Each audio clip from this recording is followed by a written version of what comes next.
नमस्कार। SPT nation पर आपका स्वागत है। पेश है 23 जुलाई बुधवार दोपहर 1:15 पंजाब हरियाणा राजस्थान की बड़ी खबरें। सबसे पहले एक नजर डालते हैं आज की हेडलाइंस पर। बरसात से गिरा मकान, एक महिला की मौत, सुबह 5 बजे मकान ढहा। अलवर में शिवरात्रि पर बड़ा हादसा, कांवड़ यात्रा के दौरान करंट लगने से 2 की मौत, 32 घायल।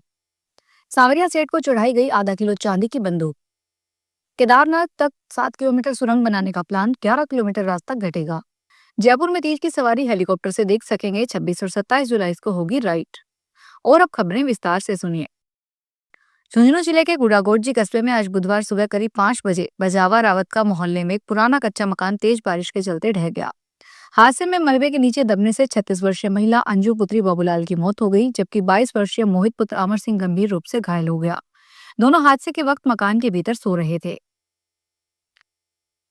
राजस्थान के अलवर जिले के लक्ष्मणगढ़ क्षेत्र में आज बुधवार को महाशिवरात्रि के मौके पर हादसा हो गया। कांवड़ यात्रा के दौरान करंट की चपेट में आने से 2 श्रद्धालुओं की मौत हो गई, जबकि 32 अन्य लोग घायल हो गए। यह हादसा लक्ष्मणगढ़ के बीच गांव में उस समय हुआ जब हरिद्वार से आए कांवड़िए गांव में कांवड़ की परिक्रमा कर रहे थे। स्थानीय लोगों और श्रद्धालुओं की भीड़ मौजूद थी। परिक्रमा के दौरान जैसे ही कांवड़ियों का रथ गांव के सरकारी स्कूल के पास से गुजरा, वहां 11,000 वोल्टेज की हाई टेंशन बिजली लाइन से छू गया। इससे आसपास के इलाके में करंट फैल गया और कई लोग उसकी चपेट में आ गए। भगवान श्री सांवरिया सेठ को एक भक्त ने चांदी की बनी बंदूक और गोली चढ़ाई है। यह भेंट इतनी खास और अलग है कि इसे देखकर सब हैरान हो गए। यह पहली बार है जब किसी भक्त ने बंदूक जैसी चीज भगवान को चढ़ाई है। यही वजह है कि यह भेंट इन दिनों मंदिर परिसर और भक्तों के बीच चर्चा का बड़ा कारण बनी हुई है। बंदूक पूरी तरह से चांदी से बनी हुई है और इसका वजन लगभग 500 ग्राम है। यह बंदूक और गोली किसी अज्ञात भक्त ने चढ़ाई है। उसने अपना नाम नहीं बताया। केंद्रीय सड़क एवं परिवहन मंत्रालय केदारनाथ तक 7 किलोमीटर लंबी सुरंग बनाने की तैयारी कर रहा है। ऐसा हुआ तो आने वाले 4-5 साल में केदारनाथ तक पहुंचने में 2 रास्ते हो जाएंगे। इनमें से एक रास्ता हर मौसम में मंदिर तक सीधी पहुंच देगा।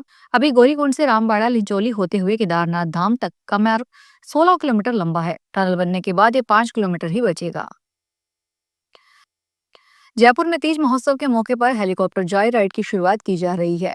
इसमें सफर कर आप तीज माता की ऐतिहासिक सवारी और जयपुर के ऐतिहासिक पर्यटन स्थलों के साथ अरावली की खूबसूरत वादियों को नजदीक से एरियल व्यू के जरिए निहार सकेंगे।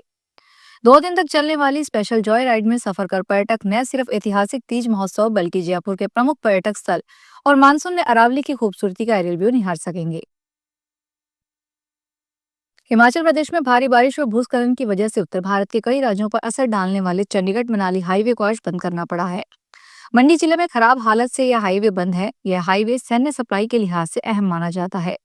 हिमाचल में आज मंडी, बिलासपुर, हमीरपुर और सोलन जिले में के लिए ऑरेंज और 7 अन्य के लिए बारिश का येलो अलर्ट जारी कर दिया गया है। अमरनाथ यात्रा पर जाने के लिए भक्तों की संख्या 20 दिनों में 3,31,000 का आंकड़ा पार कर गई है। बुधवार को भी बड़ी संख्या में लोग दर्शन करने के लिए पहुंच रहे हैं। अधिकारियों ने बताया कि 3 जुलाई को अमरनाथ यात्रा शुरू होने के बाद से अब तक 20 दिन में 3,31,000 से ज्यादा श्रद्धालु पवित्र गुफा में बाबा बर्फानी के दर्शन कर चुके हैं। अधिकारियों ने यह भी बताया कि आज सुबह जम्मू शहर से 2,837 तीर्थयात्रियों का एक और जत्था 118 गाड़ियों के 2 सुरक्षा घेरों में रवाना हुआ है। बिहार में चुनाव से पहले बड़ी जानकारी सामने आई है। चुनाव आयोग के अनुसार उन्होंने मतदाता सूची को अपडेट करने के लिए घर घर जाकर जांच की है। इस जांच में पता चला है कि 52 लाख से अधिक मतदाता अपने बताए पते पर नहीं रहते हैं। साथ ही 18 लाख मतदाताओं की मौत हो चुकी है। चुनाव अधिकारियों ने 21,36,000 मतदाताओं की लिस्ट भी जारी की है, जिनके बारे में अभी पूरी जानकारी नहीं मिल पाई है। कर्नाटक के कलबुर्गी शहर में दिन दहाड़े हुई एक बड़ी डकैती का खुलासा पुलिस ने ऐसे सुराग और पकड़ कर लिया जिसकी किसी को उम्मीद नहीं थी। 30 रुपए की पाव भाजी का डिजिटल पेमेंट इस एक ट्रांजैक्शन से पुलिस ने न सिर्फ 3 करोड़ की चोरी का मामला सुलझाया, बल्कि 3 आरोपियों को भी गिरफ्तार कर लिया। 11 जुलाई को 4 नकाबपोश लुटेरे दिन दहाड़े एक ज्वेलरी शॉप में घुसे। दुकान मालिक मार्थुला मालिक को रस्सी से बांधकर उन्होंने लॉकर से लगभग 3 किलो सोना और नकदी चुरा ली। कर्नाटक के हावेरी जिले में एक छोटे सब्जी विक्रेता को 29 लाख रुपए का जीएसटी नोटिस मिलने से हड़कंप मच गया। पिछले 4 सालों से म्युनिसिपल हाई स्कूल ग्राउंड के पास सब्जी की छोटी सी दुकान चलाने वाले शंकर गौड़ा का कहना है कि उन्होंने कभी सपने में भी नहीं सोचा था कि डिजिटल पेमेंट उनकी इतनी बड़ी मुश्किल का कारण बन जाएगा।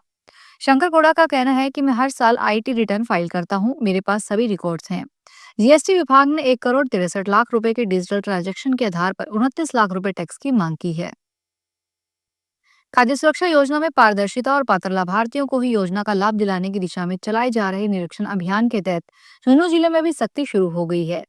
जिला रसद अधिकारी डॉक्टर निकिता राठौड़ के नेतृत्व में जिले के 720 उचित मूल्य की दुकानों पर सघन जांच का सिलसिला शुरू हो चुका है।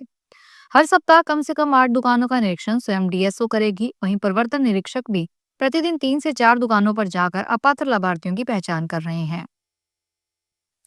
सीकर जिले के लोसल थाना पुलिस ने कार्रवाई करते हुए नाकाबंदी के दौरान लाखों रुपए कैश और सोने के साथ एक युवक को गिरफ्तार किया है। पुलिस ने आरोपी के पास से 16,57,600 रुपए की नकदी और 47 ग्राम 100 मिलीग्राम सोना जब्त किया है। पकड़े गए आरोपी की पहचान जयदीप पराठा के रूप में हुई है। सोने की कीमत करीब 5 लाख रुपए बताई गई है। फिलहाल इस बुलेटिन में इतना ही। फिर हाजिर होंगे बड़ी खबरों के साथ।